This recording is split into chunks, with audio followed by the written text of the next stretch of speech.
Selamat pagi, kita bersama lagi dalam Ruang Bicara yang dibawakan kepada anda di Bernama TV dan sudah pastilah tumpuan kita masih lagi berkaitan dengan Kabinet Perpaduan.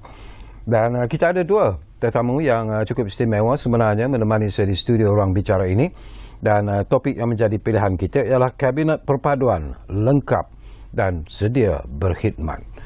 Izinkan saya memperkenalkan dulu tetamu-tetamu yang sudah pun berada bersama saya di studio Ruang Bicara ini. Paling dekat dengan saya ini, di sebelah kiri saya, kita ingin mengucapkan selamat datang semula ke Ruang Bicara ini, iaitu kepada yang berbahagia Profesor Dr. Zaid Ahmad yang merupakan Profesor di Jabatan Pengajian Kenegaraan dan Ketemadunan Fakulti Ekologi Manusia di Universiti Putra Malaysia, dan Prof juga merupakan Seagung Kehormat Persatuan Sejarah Malaysia. Jadi Prof, apa khabar? Alhamdulillah, baik. Terima kasih. Weh, lama kita tak jumpa sebenarnya, Prof. PKP. Memang lama. Kita juga mengalu-alukan seorang lagi tetamu yang juga ada bersama dengan kita. Jadi selamat datang kepada Encik yang berbahagia, Encik Muhammad Faizal Abdul Aziz yang merupakan Presiden ABIM. Jadi Assalamualaikum, Encik, apa ni, nak panggil Muhammad atau Faizal? Faizal ya. Jadi Assalamualaikum Faizal. Waalaikumsalam. Sehat ya? Alhamdulillah sehat. Dah berapa kali sebenarnya muncul di Ruang Bicara? Saya fikir dah mungkin 3 kali. Jadi dah biasa sangatlah ya dengan Ruang Bicara. Okey, dan kepada anda, macam saya katakan, ini merupakan topik yang walaupun ramai dah ketahui tentang barisan kabinet yang telah pun diumumkan oleh Yang Amat Berhormat Perdana Menteri Datuk Seri Anwar Ibrahim, tetapi isu ini masih lagi menjadi perbincangan sebenarnya di kalangan rakyat Malaysia.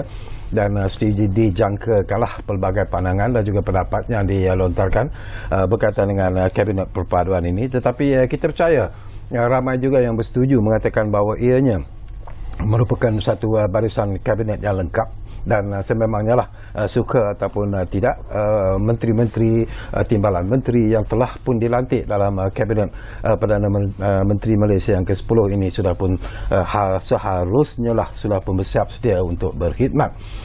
Dan kepada anda, sebelum saya lupa, anda juga sebenarnya kami beri peluang dan juga ruang untuk berkongsi pandangan dan juga pendapat berkaitan dengan isu yang kita bincangkan hari ini di Ruang Bicara. Jadi seperti biasalah, dua talian kami sediakan kepada anda di 0326979767 dan juga 0326979768. Baik. Kita terus bersama dengan Profesor Dr. Zaid Ahmad. Mungkin Prof, ialah semua orang telah pun bercakap tentang barisan kabinet ini, dan kami di Ruang Bicara juga sentiasa jugalah membawa isu ini dari masa ke semasa. Tapi malam ini mungkin kita boleh melihat tentang barisan kabinet ini dari perspektif yang mungkin sedikit berbeza.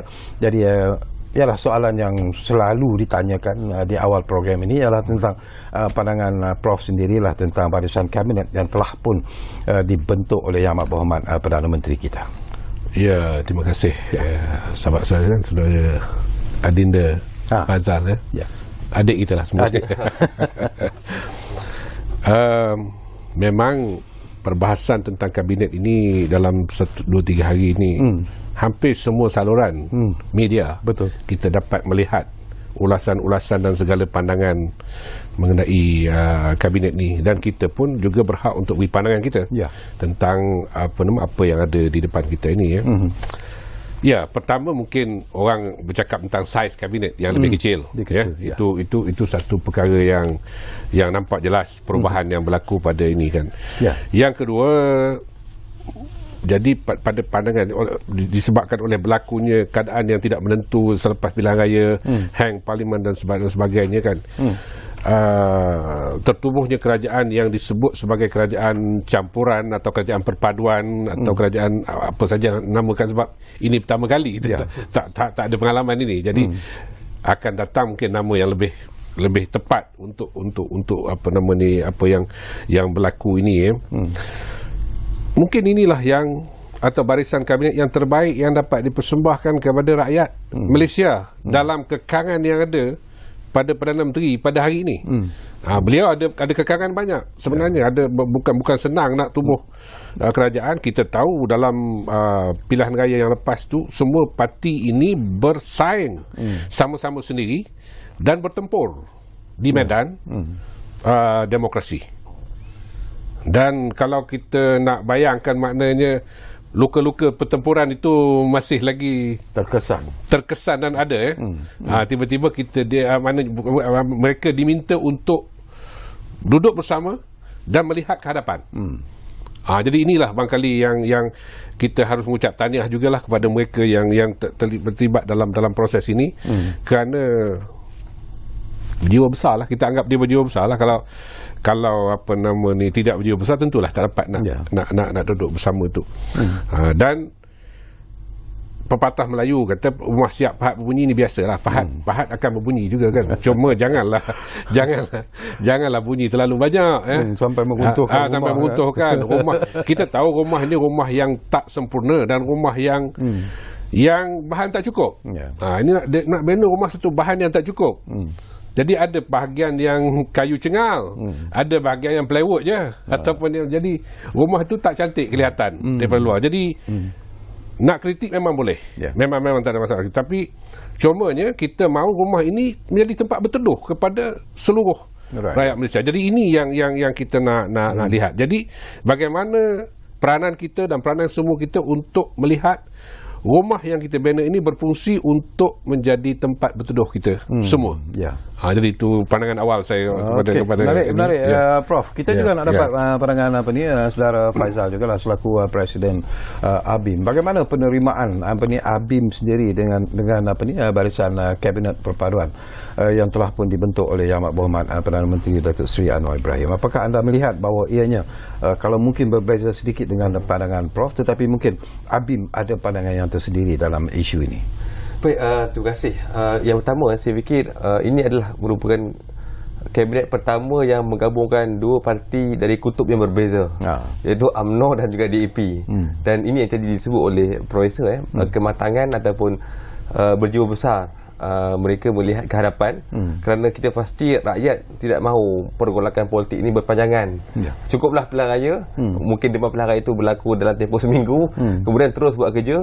Kita nak melihat ke hadapan, kerana tahun depan kita akan ada recession ekonomi dan sebagainya. Dan yang kedua, bila kita sebut tentang kerajaan perpaduan ataupun apa jua istilah yang digunakan, kita juga tidak boleh menafikan dalam kabinet ini bukan hanya terdiri daripada parti-parti yang pelbagai, DAP, UMNO, PKR, tapi juga ada kelompok teknokrat. Ini yang bagi kita satu percampuran yang baik, bermaksud tidak hanya mengutamakan orang politik, tapi mengutamakan kepentingan rakyat dengan meletakkan teknokrat yang tertentu. Saya ambil contoh Menteri Agama Yang Ma'arif, Datuk Dr. Naim Mukhtar, yang merupakan bekas Ketua Hakim Syariah, yang saya fikir beliau juga amat baik dalam konteks sejarah, membawa elemen-elemen kehakiman syariah yang lebih progresif. Malah ABIM juga banyak merujuk beliau dalam konteks kehakiman syariah dan sebagainya. Dan yang ketiga, saya melihat dalam konteks inklusif, kabinet ini ialah kabinet yang inklusif, yang kali pertama kita mendapat timbalan Perdana Menteri daripada Sarawak. Jadi kita lihat bagaimana inklusifnya kabinet ini, pelbagai kaum dan juga pelbagai parti, dan juga meliputi mereka yang daripada wilayah Sabah dan Sarawak. Okey, sesuatu yang menarik juga sebenarnya Prof, ini pun selalu juga diberi pelbagai pandangan, pelbagai komen tentang barisan kabinet itu.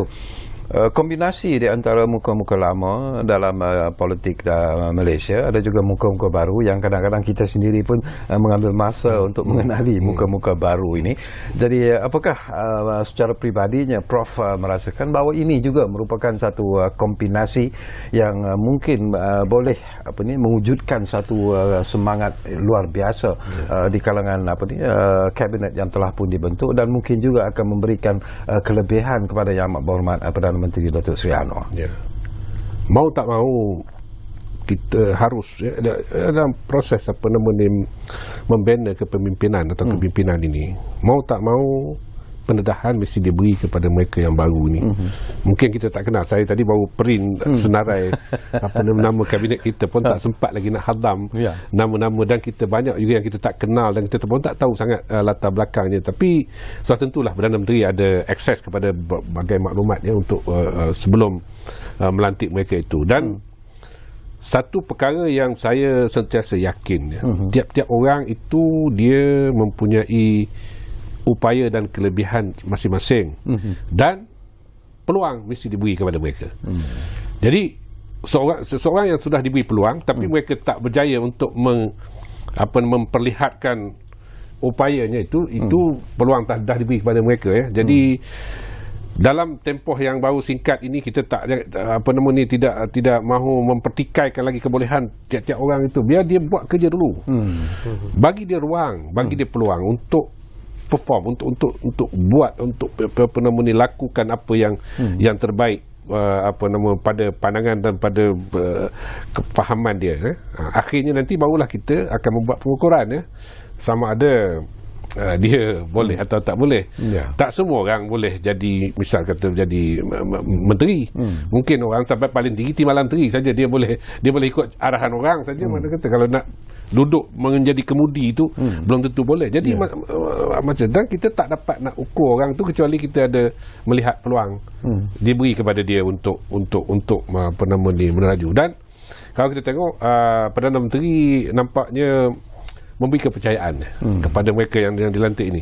Yang satu kepercayaan, dan dia juga menerima pencalonan daripada parti-parti yang berbeza ini. Saya tak fikir beliau ada maknanya kuasa yang begitu untuk melantik siapa tiap-tiap orang yang dia suka dan sebagainya. Tentu harus berunding dengan ketua-ketua parti yang komponen itu, dan mereka juga memberikan pandangan dan saranan calon mereka sendiri kan. Dia suka tak suka itu maknanya kena terima. Jadi perkara-perkara ini harus ditelan. Yang penting sekali ialah apa yang diaspirasikan oleh rakyat, apa yang rakyat mahu daripada barisan kabinet ini kan. Kita nak lihat impak yang segera, jangka pendek, jangka sederhana, jangka panjang, dan apakah unjuran yang dapat diberikan kepada kita dalam tempoh mereka meneraju ini kan. Jadi mungkin saya juga nak dapat pandangan Encik ataupun saudara Faizal sendirilah. Yalah, kita tidak boleh menafikan tentang pengalaman dan juga kebolehan Yang Amat Berhormat Perdana Menteri Datuk Seri Anwar. Dia sudah pun terlalu lama sebenarnya berkecimpung dalam dunia politik ini.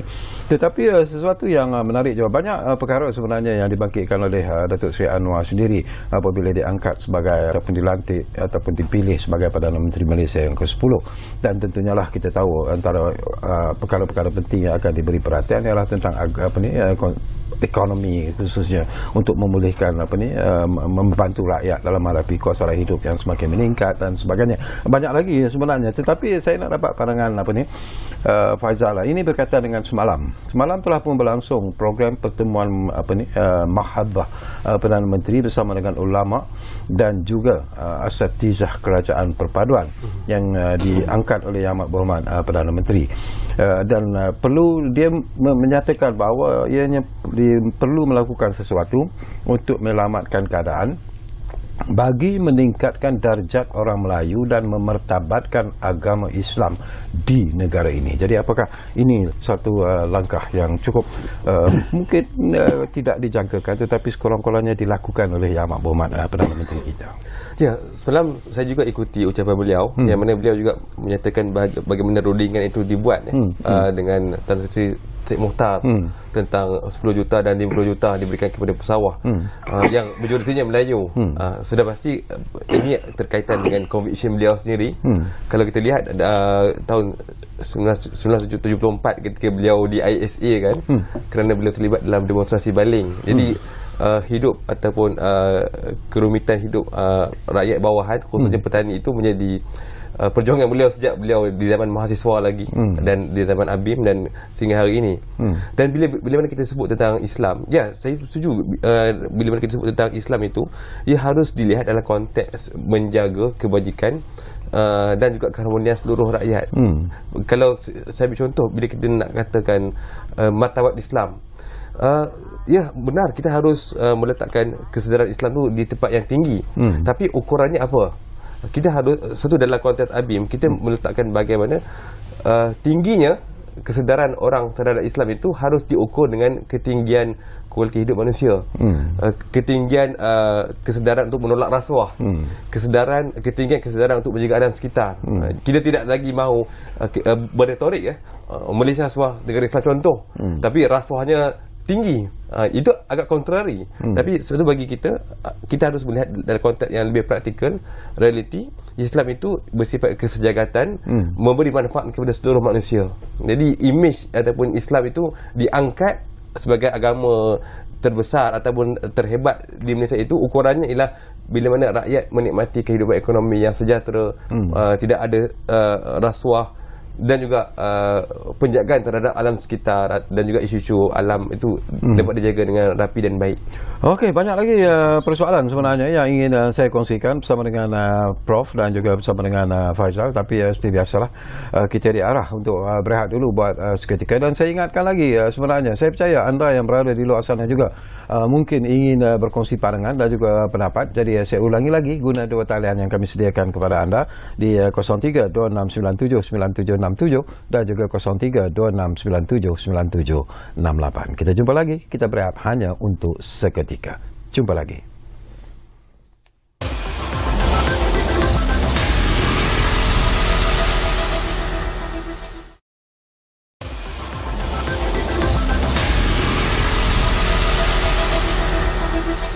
Okey, kita kembali semula ke ruang bicara ini. Masih lagi bercakap tentang Kabinet Perpaduan lengkap dan sedia berkhidmat. Baik, saya difahamkan dah pun ada pemanggil di talian sekarang ini. Ridwan dari Pulau Pinang difahamkan sudah pun bersiap sedia di talian kami. Assalamualaikum, Tuan. Yang pertama. Ya. Ya, Tuan sekali dan ada di panel. Waalaikumsalam. Ya. Ini soalan ni saya nak tuju kepada Profesor lah. Okey. Ini berkenaan dengan apa kita tengok apa ahli kepada Menteri Ibrahim lah telah melantik Menteri Ekonomi Pak TV, Kesihatan Dr. Zalha, Pendidikan Puan Padalina lah. Jadi masalah saya adakah menteri-menteri ni yang dilantik ni, adakah mereka akan membuat proses kerja tanpa birokrasi? Sebab kita tengok kadang-kadang proses kerja untuk membuat tulisan satu bajet ke ataupun ada kena birokrasi. Itu yang pertama. Yang kedua, saya tengok kerajaan sekarang kan, saya tak mahu jadi macam PM yang itu dahulu kan, mencari kesalahan PM pemimpin yang lama. Patutnya dia meneruskan buku-buku baru dan tutup buku lama. Okey. Sebab kalau kita cari buku lama ni tak menyelesaikan masalah. Minta ahli panel pula dalam ni. Dan wassalamualaikum. Baik, terima kasih banyak-banyak Ridwan dari Pulau Pinang. Kita ambil satu lagi panggilan yang ada di talian kita. Dr. Jawan sudah pun ada di talian kami sekarang ini. Halo, Doktor. Ya, selamat malam. Selamat malam, ya. Jayum Jawan sini. Ya. Saya ada satu pernyataan untuk dibahaskan oleh dua penceramah pakar kita malam ini. Okey. Saya melihat bahawa analisis mengenai kerajaan perpaduan masih terkongkong kepada membincangkan dari sudut etnik Melayu, Cina, India, Sabah, Sarawak. Jadi tidak 60 tahun kita sudah bersama dalam Malaysia, tak ada kita boleh berfikir tentang Kabinet Malaysia. Jadi tak kira lah Melayu ke Cina ke India ke. Jadi kita berdebat tentang cukup ke tidak Cina, cukup ke tidak orang Sarawak, kenapa tidak ada orang Urdu dan macam-macam lagi. Ini bukan menteri untuk Melayu, menteri untuk Sabah, ini menteri untuk Malaysia. Jadi kalaulah orang Melayu semua menteri pun bagi saya tak ada masalah, kerana dia menteri Malaysia, bukan menteri untuk orang Melayu. Jadi bila kita boleh berfikir secara Malaysia dan bukan dari sudut etnik. Itu saja. Zakawi. Baik, terima kasih banyak-banyak. Saya suka apa yang dibangkitkan oleh pemanggil kita yang kedua tadi dan juga yang pertama sebenarnya.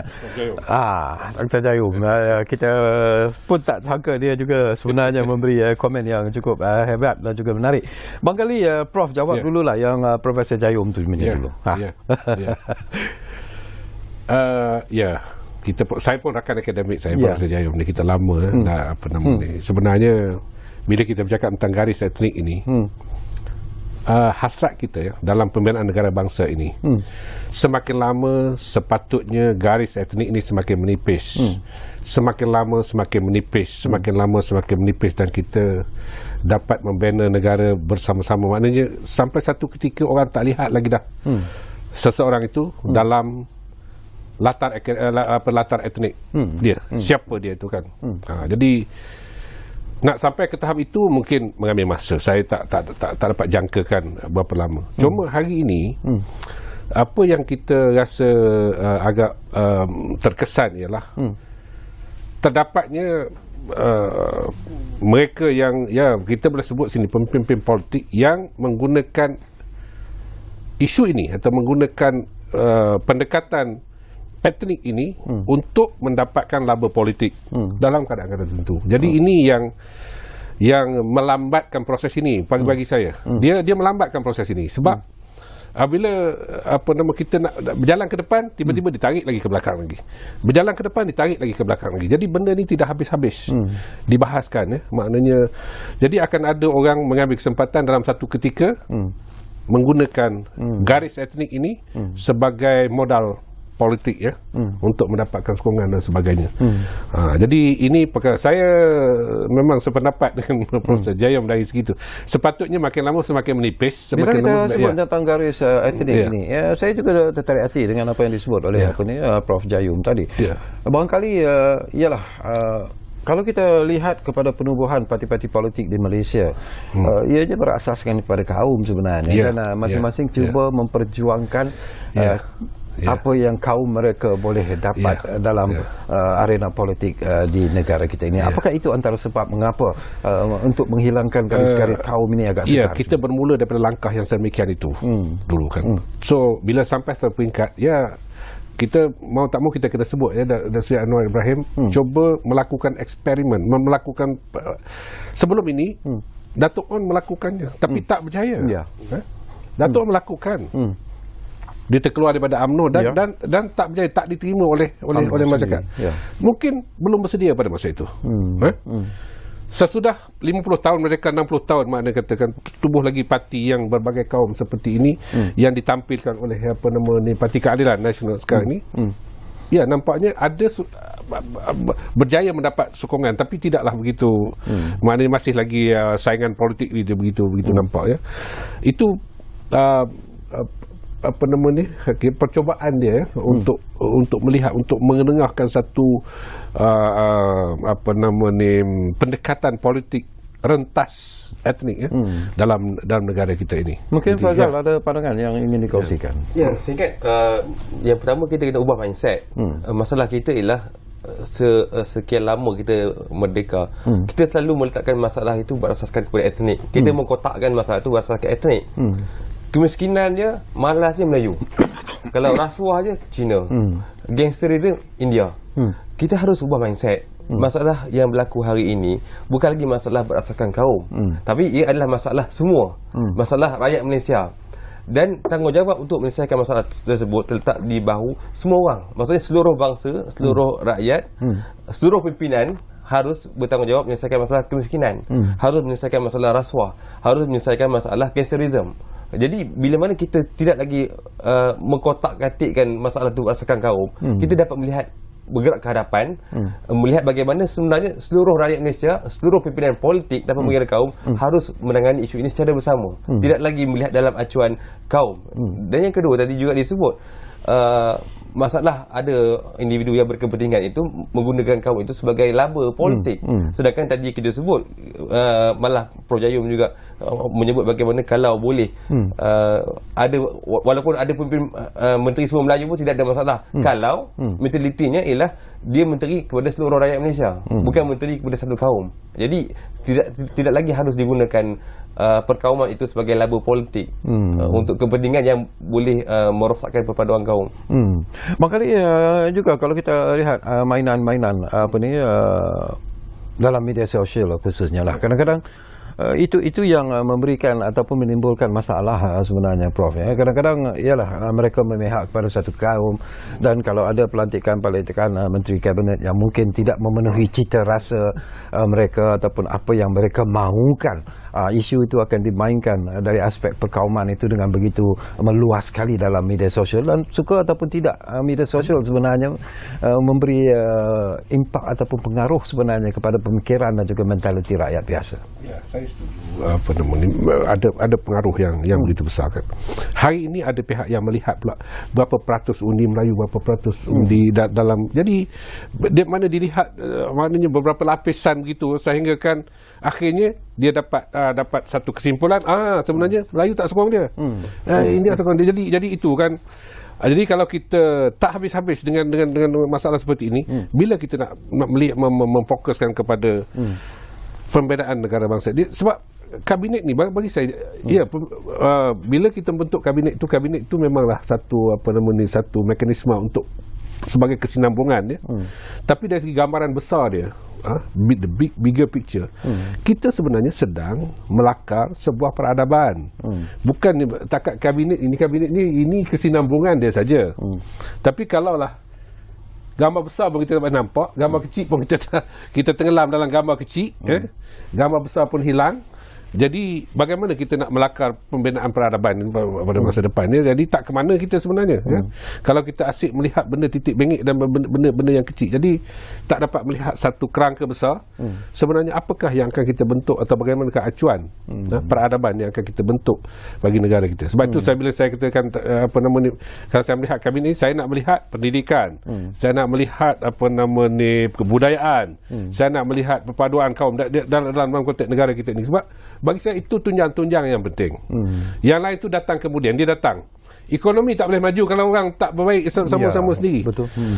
Jadi di Malaysia ini, saya ingat kita, macam mana kita nak bercakap tentang sedangkan di luar politik, masing-masing bermuamalah setiap hari dengan etnik yang berbeza. Pergi kedai Cina, pergi sini India, pergi sini semua. Dalam berniaga pun sama-sama, dalam kalau kita tengok dalam senarai lembaga pengarah pun campur Melayu, Cina apa semua dalam tu. Tapi bila masuk politik saja ada perbezaan yang begitu tajam di antara etnik ini. Jadi seolah-olah kita lupa tadi, sebelumnya tadi kita memang bermuamalah biasa, kita berkawan elok, tapi bila masuk politik saja sudah ada satu satu kebencian, satu semua yang itu. Jadi ini perlu dibetulkan bagi saya. Saya tertarik hati bila Prof sebut tentang melakar peradaban. Barangkali Fazal, kalau kita kaitkan dengan apa yang disebut oleh pemanggil kita tadi, Ridwan dari Pulau Pinang, perkara yang kedua itu mencari kesalahan pemimpin-pemimpin yang lalu, itu pun dah jadi satu permainan dalam politiking di kalangan ahli-ahli politik kita. Bila ada kuasa saja, mereka mula melihat dia ni dulu buat silap, ini buat silap, itu kita mesti ambil tindakan dan sebagainya. Ini apakah secara peribadi Fazal rasakan seharusnya lah seperti apa yang dicadangkan oleh Ridwan tadi, seharusnya tidak wujud lagi sebenarnya, kecuali lah kesalahan yang dilakukan itu betul-betul perlu diambil tindakan, mungkin dari aspek undang-undang dan sebagainya. Ya, saya fikir kita harus gerak ke hadapan dalam konteks ini. Kita melihat bukan hanya 5 tahun. Orang politik dia selalu fikir 5 tahun. Tapi kita mungkin sebagai generasi muda, kita fikir 10 tahun, 20 tahun akan datang. Jadi itu yang menjadi concern ataupun keutamaan, melihat kepada apa yang boleh kita lakar 10 tahun akan datang. Dan sudah tentu dalam isu-isu mencari kesalahan ini harus tidak perlu diambil endah. Ya, kalau ada salah guna kuasa, rasuah, jenayah, itu kita serahkan kepada pihak berkuasa. Memang kita tidak boleh berkompromi, tapi dalam konteks keutamaan itu yang tadi kita sebut, isu kos hidup, ekonomi, pendidikan, malah kalau kita nak sebut tentang Great Reset, kita tak tahu apa yang akan berlaku 20 tahun akan datang. Pendidikan digital, mungkin kewangan digital dan sebagainya, itu akan ditempuh dengan lebih mencabar pada masa akan datang. Fokus itu harus diberi keutamaan. Tadi Prof ada sebut tentang beberapa portfolio yang mendapat perhatian secara khusus dari Prof ni, pendidikan, apalagi tadi perpaduan. Kenapa Prof merasakan bahawa portfolio ini mungkin perlu diberi anjakan ataupun ada kelemahan yang mungkin Prof dapat lihat secara jelas? Ya, mungkin latar belakang bidang saya sendiri pun, saya bidang tamadun kan, maknanya melihat sebab pendidikan ini adalah satu yang terlalu penting. Maknanya tanpa adanya satu kerangka pendidikan yang kukuh, kita takkan dapat banner satu peradaban.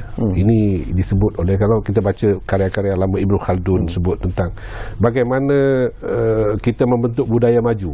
Budaya maju so, masyarakat yang maju ini dia ada budaya maju dia. Ahlul Amsar dalam istilah bahasa Arab. Maknanya orang yang mempunyai gaya hidup dan budaya yang maju, yang lebih tinggi. Jadi itu tidak datang sendiri, dia datang melalui satu tradisi keilmuan yang tinggi dan juga pendidikan. Jadi sebab itu bagi saya pendidikan ini satu yang terlalu penting untuk kita tidak boleh abaikan. Jadi tadi ditanya juga tentang birokrasi, apa semua pendidikan kan. Ini soal tata kelola ini yang pun disebut oleh Menteri. Perdana Menteri sebut banyak kali kan, reform dari segi tata kelola, dan sebab inilah yang banyak mengekang kemajuan kita semua dari segi banyak birokrasi dan sebagainya dalam pentadbiran dan sebagainya, jadi melambatkan satu proses kan. Dan ada lagi hal-hal lain seperti penjimatan contohnya. Birokrasi kadang-kadang dia tak menjimatkan, dia menambahkan kos yang tinggi. Kita perolehan barangan contohnya beli kan dengan harga yang begitu tinggi melalui satu proses birokrasi. Kalau tak ikut salah. Sedangkan kalau beli di kedai murah saja, benda tu boleh dapat kan. Tapi disebabkan oleh adanya birokrasi seperti ini, maka kita tak pasal-pasal maknanya membazirkan wang tu wang pembayar cukai, wang kita yang kita boleh gunakan untuk benda lain yang banyak. Kalau satu item tu kita boleh dapat dalam harga RM1,000, dia jadi RM3,000 ataupun RM2,000 lebih. Jadi di situ. Jadi perkara-perkara seperti ini, kalau tadi ni dijadangkan begitu, saya ingat menteri-menteri boleh tengok balik semula. Yang dia masuk di kementerian masing-masing boleh tengok balik semula. Apakah prosedur-prosedur yang ada itu memberi kebaikan atau tidak. Kalau tidak, maknanya dia perlu dilihat semula ataupun di reform lah. Kalau bentuk semula dan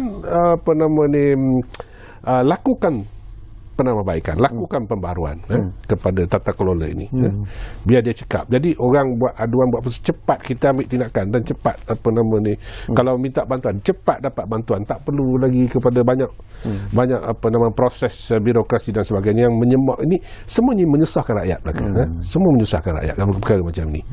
Jadi ini yang sebenarnya yang mahu dilihat oleh barisan kabinet, oleh kita lah, daripada barisan kabinet yang baru ni, yang dikatakan kabinet yang ingin melakukan reformasi ni. Saya juga nak cakap tentang perpaduan. Tadi pun kita sentuh sebentar lalu, Prof juga ada sebut. Barangkali ialah Fazal, ini juga antara faktor ataupun perkara yang perlu dilihat secara serius dalam kabinet yang baru ini. Kita boleh merancang apa saja program yang indah-indah, yang cantik-cantik, tetapi sekiranya semangat perpaduan di kalangan rakyat, seperti apa yang Prof Jayum sebutlah, kalau kita masih lagi ada perasaan etnik yang terlalu kuat dan sebagainya, mungkin sukar sebenarnya untuk mencapai matlamat yang ingin kita capaikan bila kita bercakap tentang semangat perpaduan jati diri rakyat Malaysia itu secara jelas. Okey, yang pertama bila sebut tentang perjuangan kaum, ia sebenarnya harus dibawa ke acuan yang betul. Saya ambil contoh apa yang disebut oleh Amartya Sen dalam buku Identity and Violence. Memang kita tak nafikan kita ada kelompok orang asli, pejuang Sabah Sarawak, pejuang Melayu, pejuang Cina, India. Ya benar, ada kelompok-kelompok yang memperjuangkan nasib certain segment of the society. Tapi pokoknya ialah ke mana mereka ingin dibawa. Bila mana kita sebut tentang pengukuhan ataupun pemerkasaan sesuatu kaum, terutama mereka yang sekian lama tertindas, orang asli contohnya, ia satu perkara yang murni sebenarnya, tapi tidak boleh dibawa ke tahap membawa kepada kebencian lain. Jadi pemerkasaan itu ia harus membawa kepada kesinambungan pembangunan ataupun pembinaan kemajuan negara. Dia bukan tahap kita memperjuangkan sesuatu kaum, kita menghina kaum lain ataupun kita membawa kepada kebencian. Jadi itu yang pertama, bila sebut tentang perjuangan kaum itu harus directionnya, kiblatnya betul. bukan membawa kepada perpecahan. Dan yang kedua, saya fikir sudah tiba masanya untuk kita sebagai rakyat Malaysia ada identiti Malaysia kita sendiri.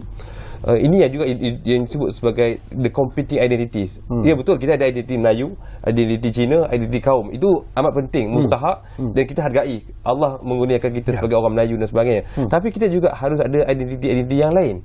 Saya ambil contoh identiti seorang guru, profesi perguruan ya. Apabila seorang guru daripada kaum Melayu contohnya menjadi bangsa diskriminasi, orang Cina yang berpegang kepada identiti guru memperjuangkan orang Melayu tersebut atas dasar dia seorang guru. Dan hari ini kita terlalu banyak identiti. Tak percaya, kita boleh tengok dalam grup WhatsApp kita, itulah identiti kita. Sebagai seorang pengacara, seorang pengguna sukan, sebagai seorang pengunjung basikal, itulah identiti kita. Jadi kita berada dalam situasi banyak identiti. Cuma dalam konteks kemalaysiaan, saya fikir sudah tiba masanya untuk kita membina identiti ataupun mencorak identiti bangsa Malaysia itu sendiri, iaitu saling tolong menolong antara satu sama lain. Itu yang kita bangga. Orang luar melihat rakyat Malaysia itu ialah rakyat yang saling membantu antara satu sama lain. Rakyat Malaysia ialah rakyat yang bermaruah, yang menolak salah guna kuasa, rasuah dan sebagainya. Dan juga rakyat Malaysia ialah rakyat yang memerangi perpecahan. Jadi saya fikir untuk melihat ke hadapan dalam konteks Kementerian Perpaduan yang disebut, perlu ada satu dasar untuk kita membentuk identiti kemalaysiaan yang kita sayangi sebagai yang diikat dengan value ataupun nilai-nilai murni rakyat Malaysia. Okey, rasanya kita berehatlah buat kali terakhir. Kembali nanti masih lagi ada masa sebenarnya untuk saya lontarkan beberapa lagi persoalan yang saya kira penting dan menarik kepada kedua-dua tetamu kita. Dan saya ingatkan lagi kepada anda yang sedang berada di luar sana, kalau anda juga ingin berkongsi pandangan dan juga pendapat, dua talian itu masih lagi kami buka sebenarnya kepada anda. Jadi gunakanlah kesempatan yang kami berikan kepada anda ini untuk berkongsi pandangan dan juga pendapat, kerana saya percaya anda juga mungkin ada pandangan-pandangan tersendiri yang mungkin boleh kita kongsikan bersama dengan penonton-penonton kita yang mengikuti Ruang Bicara hari ini. Kita jumpa lagi selepas kita berehat buat seketika. Jangan ke mana-mana.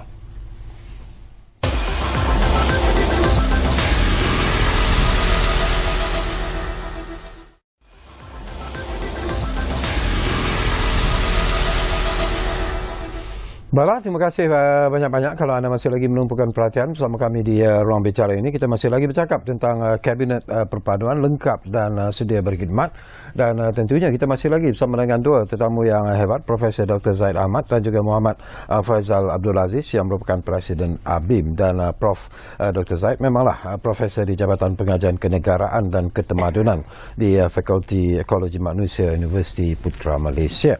Baik, saya nak dapat pandangan daripada Prof. Ini berkaitan dengan kita imbas kembali tentang sidang media pertama Datuk Seri Anwar Ibrahim pada hari Jumaat yang lalu. Beliau menyebut tentang sidang Dewan Rakyat pada 19 Disember untuk undi percaya akan menjadi usul pertama. Dan perkara tersebut dibuat untuk memastikan kerajaan pimpinan Datuk Seri Anwar mendapat kepercayaan setiap ahli Dewan Rakyat. Penting atau tidak isu ini sebenarnya? Ya, pertama, undi percaya ini tidak wajib sebenarnya. Dia sunat je kan. Nak buat pun tak apa, tak buat pun tak apa. Namun begitu, dalam situasi yang sedang dihadapi oleh Datuk Seri Anwar sebagai Perdana Menteri, bagi saya beliau amat perlu melakukan itu. Sangat perlu ya. Kerana memang pelantikan yang dibuat oleh Sri Paduka Baginda Pertuan Agong itu memang berperlembagaan. Dari segi legalnya memang sah dan memang tidak ada masalah, tidak ada pertikaian. Lantikan itu berasaskan kepada apa yang dilakukan oleh Yang Pertuan Agong dan yang kuasa-kuasa yang ada pada baginda membuat lantikan itu. Itu tidak ada masalah. Namun begitu, dalam politik ni tak cukup yang itu saja. Dia harus ada kekuatan moral. Ini dari segi legitimacy sebagai pemimpin, sebagai ketua itu, maknanya dia dari segi legalitinya ada, tapi legitimasi tadi, sebab legitimasi dia ada elemen moral dalam tu, elemen yang lain. Maknanya kekuatan moral itu diperlukan oleh beliau untuk berdepan dengan sebarang cabaran makna selepas ini kan.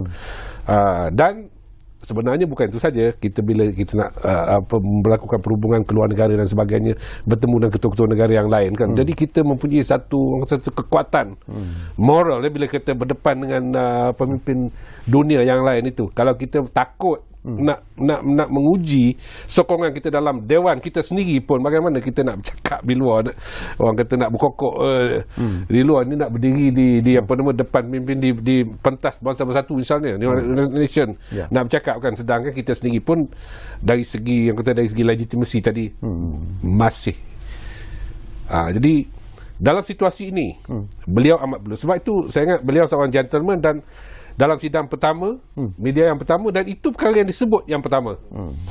Sebab kalau apa nama ni, sebagai pemimpin yang mahu memiliki satu kekuatan moral, dia harus berjaya melepasi ujian sokongan ni. Jadi kita pun rakyat nak melihat 19 hari bulan ni apa yang akan berlaku kan kepada beliau.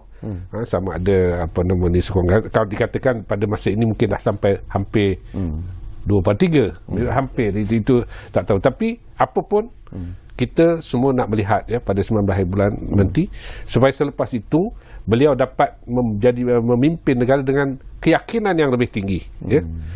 Sebab sokongan daripada kalangan ahli parlimen itu begitu solid di belakang ni. Betul.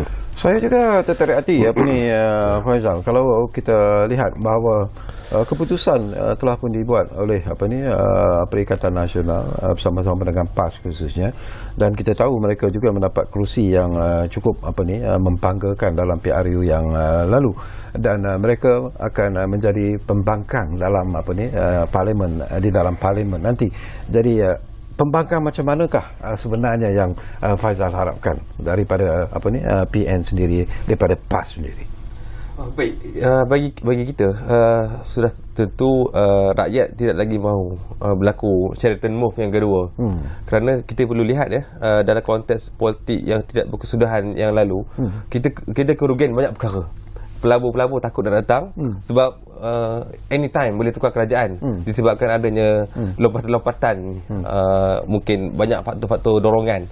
Jadi setidak-tidaknya sepatutnya pembangkang harus menjadi pembangkang yang lebih efektif, yang konstruktif, betul, menegur kesalahan-kesalahan kerajaan, dan dalam masa sama harus membawa naratif yang membawa kepada ke arah perpaduan. Bagi kita Perikatan Nasional ataupun PAS, bila mana disebut tentang pembangkang yang konstruktif, yang meletakkan perpaduan negara di hadapan. Dan mungkin tidak ulas sikit tentang undi percaya. Sebenarnya ini bukan satu perkara yang kali pertama. Balah dulu waktu arwah Tun Hussein On mengambil alih jawatan Perdana Menteri daripada Tun Razak, juga pernah dibuat undi percaya.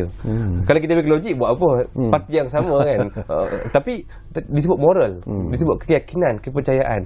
Dan sudah pasti Datuk Seri Anwar ini ingin memerintah negara dalam konteks 5 tahun ini dengan kapasiti mendapat pelabur yang ramai. Maksudnya mereka yang melabur dalam konteks ekonomi. Jadi perlunya undi percaya ini untuk meyakinkan pelabur-pelabur luar, penganalisis ekonomi luar ini, untuk meyakini Malaysia sebagai sebuah destinasi keuangan yang terbaik. Okey, saya juga nak dapat pandangan Prof. Satu lagi isu Prof. Ini kita cakap tadi pun awal-awal kali tentang kabinet yang dibentuk oleh Amat Berhormat Perdana Menteri, merupakan kabinet yang kecil jika dibandingkan dengan kabinet yang lalu. Itu kita terimalah. Tetapi yang membimbangkan kita juga ialah sama ada kecil ataupun besar sebenarnya. Ianya akan melibatkan penyusunan semula penjawat awam. Ini juga menjadi isu yang disebut dengan begitu meluas sekali. Mereka bimbang juga apa akan jadi kepada penjawat awam sekiranya kementerian itu menjadi kecil ataupun ditiadakan dan sebagainya. Ya, dari segi kementerian kecil besar ini itu urusan penyelarasan sebenarnya. Yang paling penting bagi kita ialah keberkesanannya. Kecil besar pun maknanya kalau kecil tak berkesan, apa maknanya kan? Kecil apa nama ni? Tapi sebab bottom line maknanya matlamat akhirnya kita nak lihat keberkesanannya. Kalaulah kementerian, 2-3 kementerian dicantumkan itu, maknanya dapat dipimpin oleh seorang menteri dengan cukup berkesan, itu dah baguslah. Dari segi kita kan, dari segi kita dapat menjimatkan apa nama resource kita ya untuk kan. Dari segi penjawat awam, saya rasa ini perkara yang lazim ya dalam penjawat awam ni, maknanya dia akan menstrukturkan penjawat awam itu berasaskan kepada kementerian-kementerian yang ada. The government of the day ya. Kerajaan hari ini, kalau kerajaan tu dasarnya macam mana, kalau kata dia, contohnya mungkin ada kerajaan menubuhkan hanya 15 kementerian, jadi terpaksalah 15 lah KSU. Yang lain tu maknanya tak boleh menjawat KSU lah, maknanya, tapi dengan peranan dan fungsi yang berbagai dalam kementerian itu. Saya ingat itu sepatutnya tidak ditimbulkan, tidak menjadi isu yang diperhangatkan kan. Kadang-kadang benda tu ditimbulkan, maknanya dia dijadikan masalah. Benda yang tidak masalah dijadikan masalah. Tapi dimainkan dalam manifesto pihak Rio yang lalu, ada parti-parti politik yang membangkitkan tentang sekiranya parti-parti ini menjadi pemerintah, mungkin banyak penjawat awam akan diberhentikan. Nak mengecilkan saiz kan, mengecilkan saiz. Saya begini, mengecilkan saiz ini sepatutnya dalam penjawat awam ni tidak timbul soal pemberhentian kerja. Sebab setiap masa, setiap bulan, setiap tahun kita ada orang yang bersara. Jadi kalaupun ada proses pengecilan, jadi pengecilan itu akan berlaku secara semula jadi ataupun secara tapi maknanya tidak merugikan mana-mana pihak. Kalaupun ada sasaran untuk mengecilkan pun, maknanya bersara tak digantikan. Jadi akhirnya organisasi itu akan jadi mengecil, dan mungkin dengan kaedah kerja yang lebih efisien, maknanya 3 kerja dibuat oleh 1 orang, maknanya dengan bantuan mesin dan sebagainya, itu mungkin boleh berlaku pada masa depan. Jadi saya rasa tak perlulah benda ni menjadi satu isu yang besar, sebab dia tak akan berlaku seperti mana company yang ada masalah saja, ada VSS pemberhentian kerja dan sebagainya. Jadi dalam jawatan awam ni saya tidak fikir itu perkara itu akan berlaku dan tak sepatutnya ditakuti oleh kita lah. Okey. Pak Zal, secara peribadi juga, perlukah satu Suruhanjaya diwujudkan untuk memperkasakan soal tadbir urus KPI untuk menteri dan timbalan menteri? Baik, kalau kita lihat eksperimen ya, zaman Datuk Seri Najib, ditubuhkan sebuah kementerian di Jabatan Perdana Menteri yang dipimpin oleh Datuk Idris Jalla atas nama pemandu, pandu dan sebagainya, untuk memastikan ada keberkesanan KPI. Tapi bagi kita yang utama hari ini ialah bergantung kepada kekuatan Perdana Menteri. Kalau Perdana Menteri bekerja kuat, mempunyai kekuatan untuk memastikan menteri-menterinya berkesan, malah mungkin juga kalau tidak berkesan itu akan ada rombakan yang besar, maka beliau boleh melaksanakan perkara tersebut atas kapasiti keupayaan beliau. Tapi apapun perlu diingatkan, kita ada Doctrine of Collective Responsibility di bawah Perlembagaan Persekutuan perkara 43-3. Menteri ini secara kolektif bertanggungjawab. Jadi keberkesanan kementerian mana sekalipun ataupun ada isu-isu rakyat yang terkait dengan sesuatu kementerian, responsibility itu ialah secara kolektif yang harus ditanggung oleh semua menteri. Itu doktrin convention collective responsibility. Prof, satu lagi isu kita ialah bangga jugalah dengan sikap yang ditonjolkan oleh Amat Berhormat Perdana Menteri. Dia kata dia jadi Perdana Menteri, dia takkan ambil gaji, dan dia juga memotong ataupun merendahkan sedikit gaji-gaji menteri-menteri dan juga timbalan menteri yang dilantik. Tapi saya pernah bangkitkan isu ini. Selain kalau itulah bertujuan untuk penjimatan kos, kerana kita tadi pun saya baca statement yang dibuat oleh Amat Berhormat Perdana Menteri, dia menghadapi kesukaran sebenarnya dari segi keuangan negara sendiri yang sekarang ini duit yang terhutang saja dikatakan sampai 1 trilion. Jadi itu pun satu cabaran yang cukup hebat. Cuma saya terfikir, kenapa tak untuk menjimatkan sedikit perbelanjaan kerajaan ini, mungkin pengurusi pengarah JLC, JILC juga seharusnya mengambil langkah untuk mengurangkan sedikit gaji yang mereka terima setakat ini. Kadang-kadang sampai tak logik tu, Prof, tinggi semua. Saya berpendapat, ini tak tahu, ini kita bacaan kita kan. Perdana Menteri itu buat untuk diri dia sendiri dan dia akan lakukan kepada yang lain selepas ini. Jadi dia bila kita bercakap ni, kita kena buat dari sendiri dulu kan. Jadi maknanya untuk mengukuhkan, maknanya kalau kata dia nak suruh orang buat itu ini dan sebagainya, kita dulu buat dulu kan. Jadi saya rasalah mungkin itu sebahagian daripada apa yang dia fikirkan untuk ni. Memang betul, saya setujulah. Kadang-kadang tu sampai tak munasabah, tak masuk akal. Maknanya ganjaran dan juga apa semua yang terlalu besar, sedangkan company bukan dia punya. Dia makan gaji juga macam orang lain kan. Jadi inilah perkara-perkara yang nak kena dibetulkan. Sebab itu wang itu boleh disalur kepada rakyat. Banyak yang kita boleh lakukan. Jadi tak timbullah soal bersamamu lepas ni, banyak sangat bersamamu ni kan. Jadi saya rasa itu sepatutnya tak perlu ada bersamamu ni, memalukan kita sebenarnya. Kita nak tunjuk dalam apa nama ni kan. Jadi gunakanlah sumber yang kita ada itu untuk apa nama ni, untuk rakyat, untuk golongan sasaran yang apa nama yang memerlukan. Baik, kita di penghujung sebenarnya. Saya bagi 1 minit lah Faizal. Anda yakin bahawa apa yang dilakukan oleh Datuk Seri setakat ini telah menunjukkan satu indikasi yang cukup positif bahawa kita sedang menuju ke arah sesuatu yang lebih baik sebenarnya demi negara, demi bangsa Malaysia keseluruhannya. Serengka-ringkas. Ya, yang pertama saya fikir Datuk Seri Anwar memahami bahawa expectation, harapan kepada beliau amat tinggi selepas lebih 20 tahun menanti dengan agenda reformasi, dan malah beliau juga dalam konteks yang lampau pernah mendapat gelaran pelbagai kejayaan, the best finance minister in Asia dan sebagainya.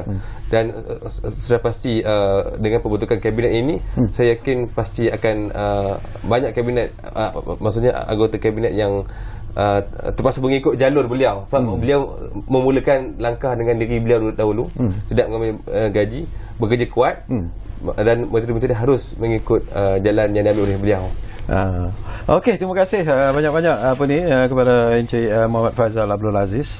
Terima kasih kepada Profesor Dr. Zaid Ahmad kerana sudi bersama saya di ruang bicara ini. Saya tak puas sebenarnya lagi persoalan, tapi selalu begitulah masalahnya. 1 jam itu kita ingat panjang, tapi bila dah kita bercakap tentang isu yang menarik, ia menjadi begitu pendek dan tak mencukupi sebenarnya. Jadi mungkin di masa-masa yang akan datang kita bersama lagi Prof dan juga Faizal untuk bercakap tentang beberapa lagi perkara yang menarik berkaitan dengan politik Malaysia, ekonomi Malaysia, perpaduan dan sebagainya. Terima kasih kepada anda yang menumpukan perhatian bersama kami di ruang bicara ini, dan seperti yang selalu kami janjikan kepada anda, ruang bicara akan terus berbicara bersama anda dari masa ke semasa. Kita jumpa lagi. Terima kasih. Terima kasih.